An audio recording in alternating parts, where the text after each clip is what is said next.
Galerinha, vamos lá. Brasil 247 traz uma notícia que, na verdade, é do Metrópolis, mas eu gostei da chamada deles. Caso Dark Horse, cresce o temor de busca e apreensão contra Flávio Bolsonaro. Talvez isso impeça ele de ser candidato. A operação da Polícia Federal contra Flávio Bolsonaro seria uma catástrofe para a campanha do senador à presidência. Vamos ler juntos aqui. Aliados do senador Flávio Bolsonaro demonstraram forte preocupação nas últimas semanas com a possibilidade do parlamentar se tornar alvo de uma busca e apreensão autorizada pelo Supremo Tribunal Federal. A apreensão entre interlocutores do senador decorre dos desdobramentos das investigações que envolvem o filme Dark Horse, cinebiografia de Jair Bolsonaro, detalha Igor Gadelha no Metrópolis. O temor do entorno do parlamentar se intensificou após o avanço das apurações conduzidas pela Polícia Federal sobre o pedido de Flávio Bolsonaro a Daniel Vorcaro, ex-controlador do Banco Master, de dinheiro para financiar o filme. Há ainda a suspeita de que o patrocínio tenha sido desviado para outras finalidades. Obrigado, Fátima! Fechamos! Vou pedir só uma contribuição a mais, tá, gente? Pra gente cobrir rombos de outras lives. Quem puder mandar cinquentinha, ou se vocês puderem, 5 pessoas puderem mandar 10, pra gente fechar 250 e não só 200 hoje. Só pra gente ficar numa boa, queridos, de arrecadação e seguir aqui fazendo bem o nosso trabalho. A preocupação de interlocutores políticos foca no impacto de potenciais medidas cautelares, como mandados de busca e apreensão, no cenário eleitoral e nas articulações da oposição no Congresso Nacional. Além disso, o receio se estende aos efeitos de eventuais quebras de sigilo ou apreensões de dispositivos eletrônicos nas apurações em andamento perante a Suprema Corte, meus caros, minhas caras. Como é que é? Pedro, esse capetinha do Gustavo diz palavrão no programa de sexta quando quer dar esse show. Ele é maravilhoso, Gustavo. É que o Gu, o Viário e o Bem-vindo, nós somos jogadores posicionados ali. Cada um cumpre a sua parte. Então é isso, gente. Pode ter busca e apreensão contra Flavinho, tá? Tá nas chamadas aí do 247, que aliás faz um ótimo jornalismo também. E tá no Metrópolis também? Deixa eu ver só. Que eu leio mais o Reinaldo Azevedo do Metrópolis, né? Mas... ó. Aliados temem busca e apreensão contra Flávio por conta do Dark Horse. Então é isso, queridos e queridas. Notícias aí rodando. E com Mendonça, acho difícil. Se fizer, não vai achar alguma coisa. Flávio já escondeu tudo embaixo do tapete, se puder esconder. Cara, eu acho que o Mendonça também está sendo pressionado pelo resto do STF, né? Para trabalhar, né? Eu acho que isso tá se colocando. 50, gente! 50 pra gente ter esse adicional aqui. Penélope Nova sai em defesa do cartoloco. Mulher escolheu ficar na relação.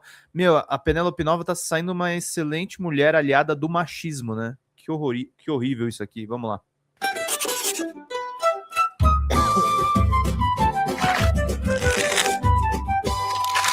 Vamos voltar aí aos doidinhos do bolsonarismo ainda nessa live, mas tem o caso aí do Cartoloco. Cartoloco, que é aquele jornalista esportivo, que participou da Fazenda também, ele está sendo acusado de agredir ex-namoradas, inclusive apagando cigarro nelas. Você viu essa história, Calixto? Não, mano, nossa. Pois é. Não.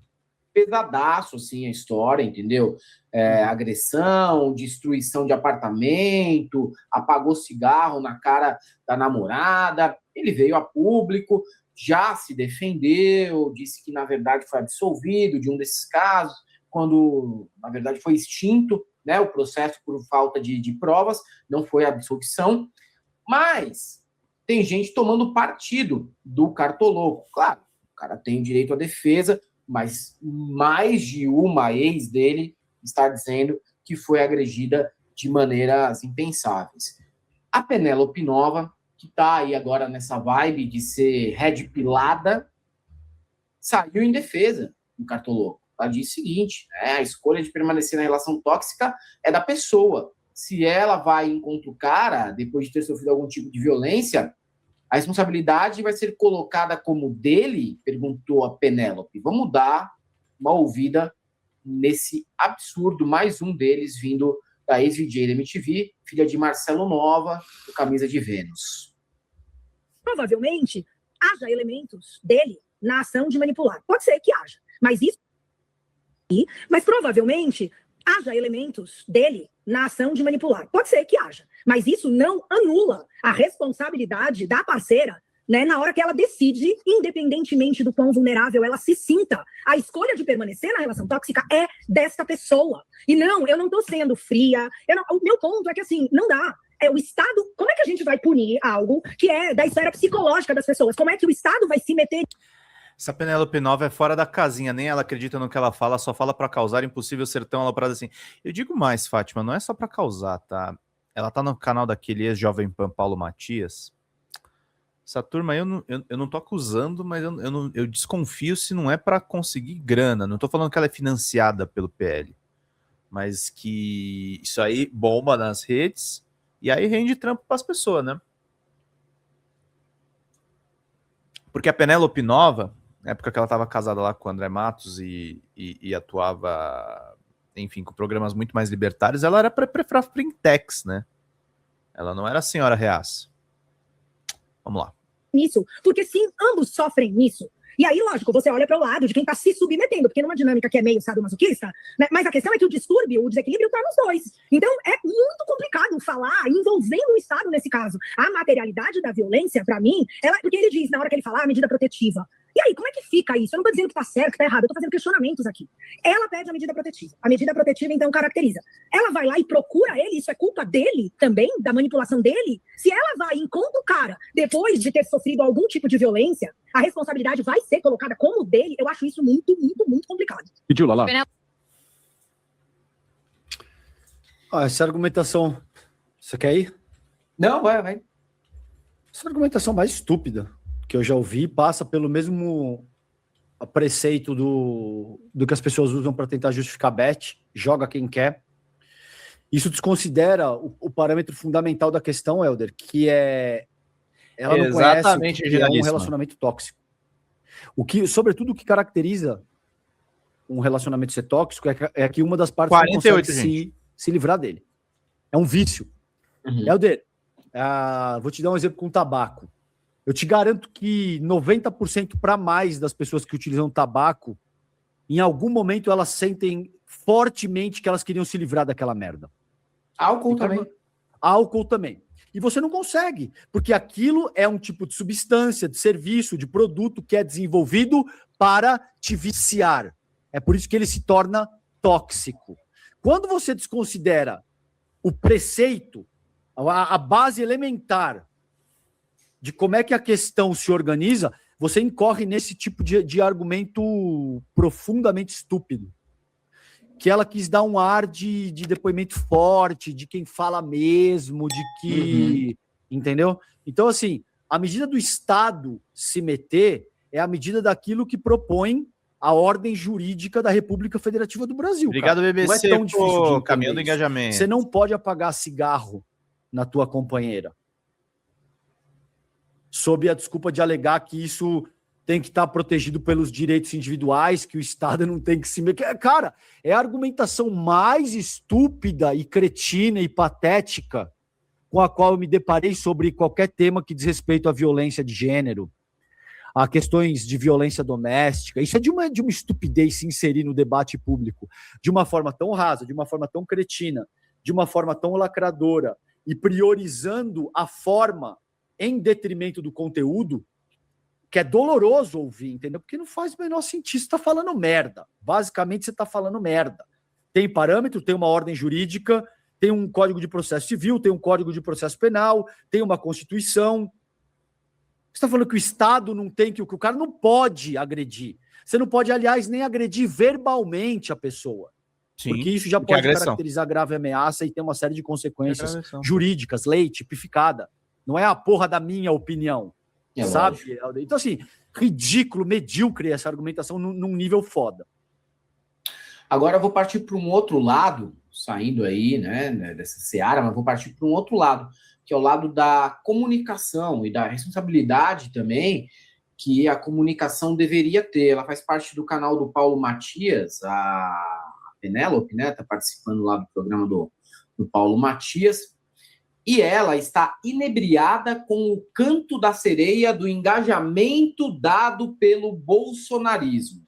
Ela saiu de um ostracismo completo, não era vista, observada desde que saiu da MTV, participou da Fazenda, teve uma fase em que ela era fitness, e aí chamou atenção, porque ela era meio gordinha na época da MTV, e mudou os hábitos, hábitos saudáveis e tal. Pô, legal, bacana, tudo bem. Até aí tá tudo bem, cara. Só que a pessoa cai no ostracismo, tá? Melhor e o bolsonarismo, ele acaba sendo imã de ostracismo.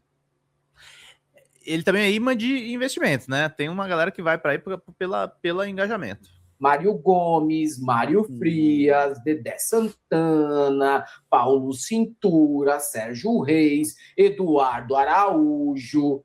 Eu posso citar inúmeros artistas esquecidos que foram cooptados pelo bolsonarismo. Antônia Fontinelli. Né? Tem gente que está com sucesso, que está de boas também, que é bolsonarista. Mas estou dizendo que os fracassados, eles se engajam muito. Pode ver, por exemplo, o Gustavo Lima, que já tirou o pezinho dele do rolê.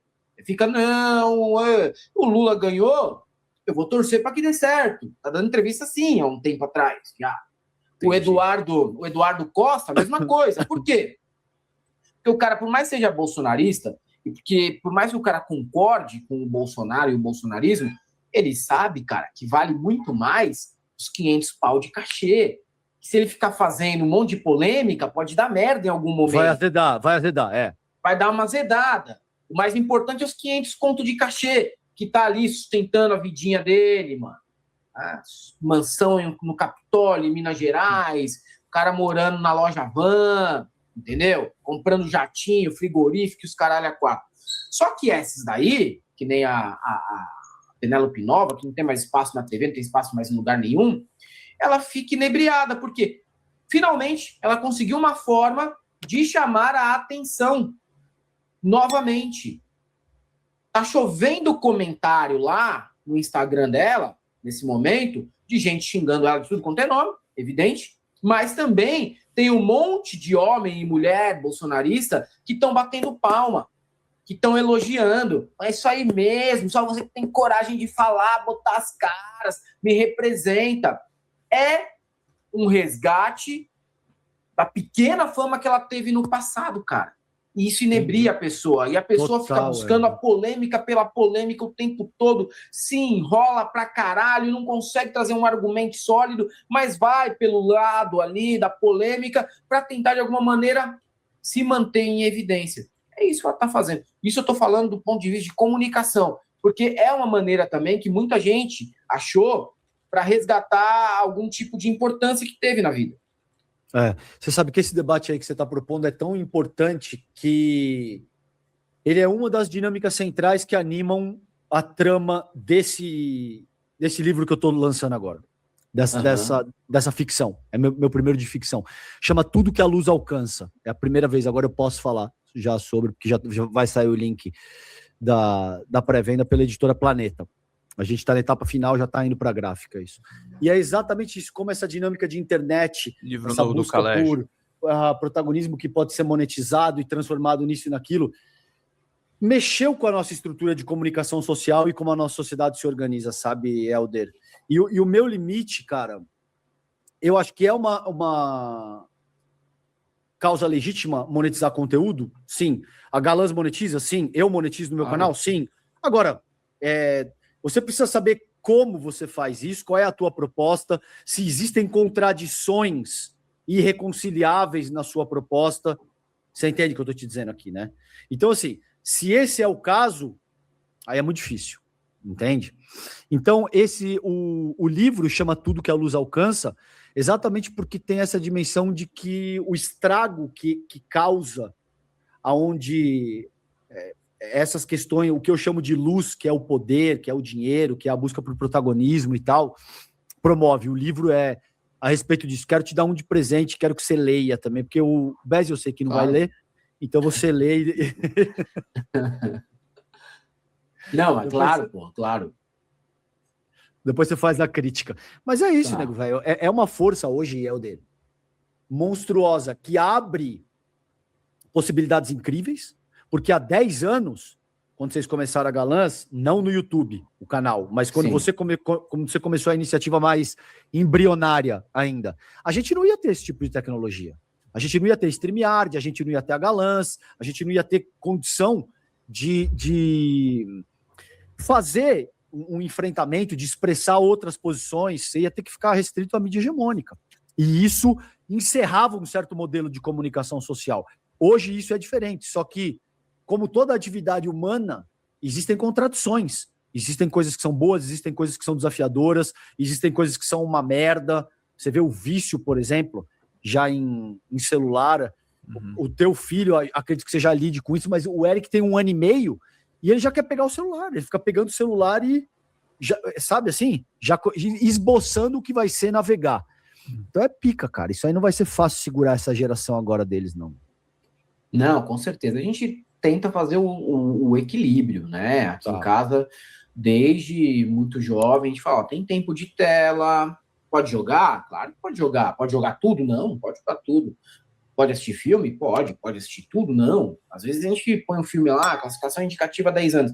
Tem uma outra frase que a gente preferia que eles não tivessem ouvido, mas passa, tá ligado? Porque classificação indicativa às vezes passa, dependendo da época que o filme foi feito, dependendo de como era feita a classificação naquele período, isso daí pode acontecer, mas limites, né, cara? Dar limites, não proibir, não há proibições, e há limites, né? Há limites, sim. Pô, não quero ir hoje pra natação. Por que eu não quero 48, natação, gente, ajudem! Não quero ir ajudem! pra natação por quê? Primeira conversa, né? Assim, não, eu quero ficar em casa, mas vai ficar em casa fazendo o quê?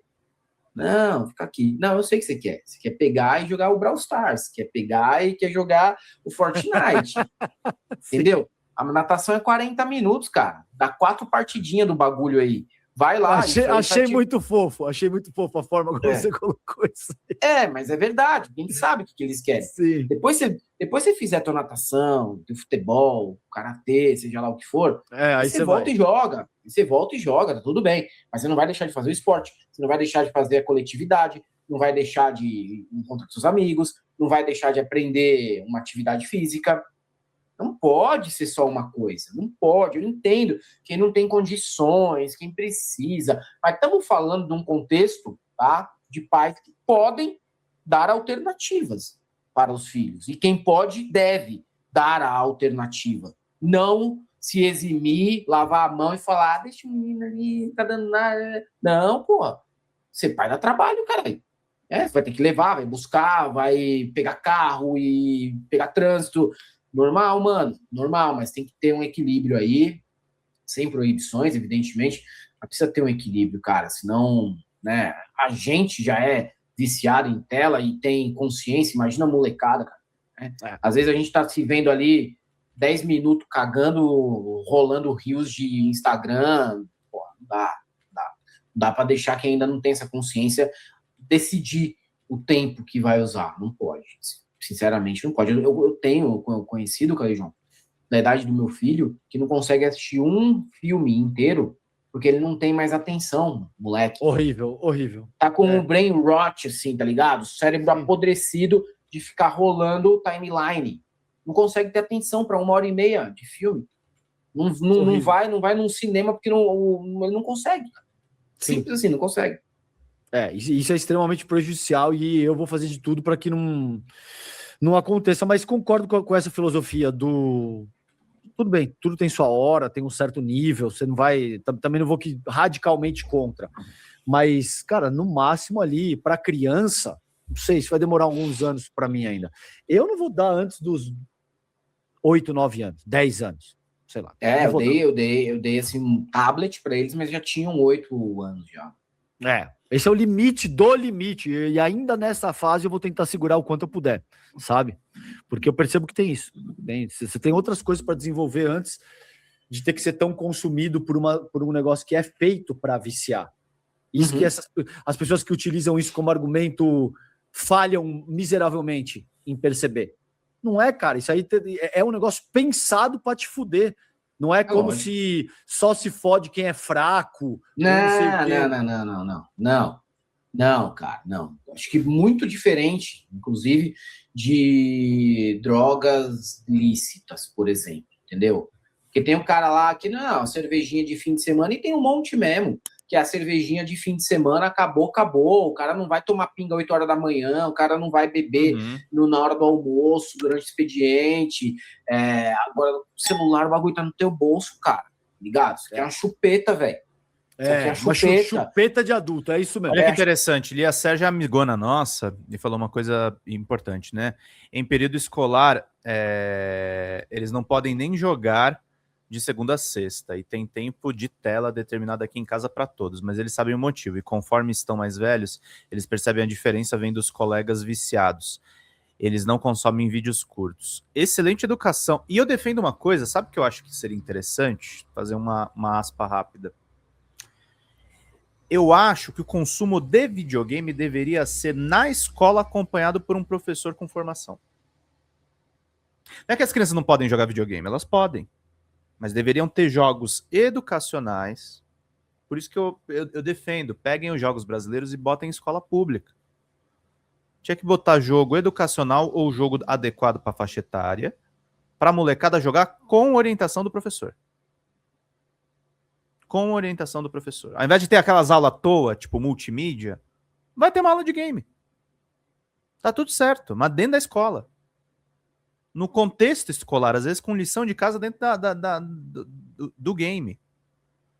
Mas é legal essa questão da Lia. Ela fala do controle. Aliás, ela escreveu muito sobre isso aqui brevemente nas colunas dela e também lá no Drops. Chupeta, é um craque, cara. Esse bagulho tá aqui no teu bolso. Cara, porra, né, passou à vontade. É isso, mano. Fala, galera da Folha TV, não se esquece de se inscrever aqui no nosso canal para assistir programas como Folha Notícias Manhã, Folha Notícias Noite, o nosso Folha Entrevista e o nosso Barzinho das Meninas. Muitas coisas bacanas a gente acompanha por aqui e a gente precisa muito, muito do apoio de vocês para nosso trabalho jornalístico, investigativo, de curadoria de conteúdo, com vocês ajudando no nosso Pix, folhademocrata@gmail.com, ou mandando superchats, valeu demais, e os recursos financeiros, tornando-se membro do nosso canal, no nosso curso de jornalismo básico, para você ficar muito bem informado a respeito de tudo. Queridos e queridas, muito obrigado pela presença de todos vocês. Vida longa e próspera.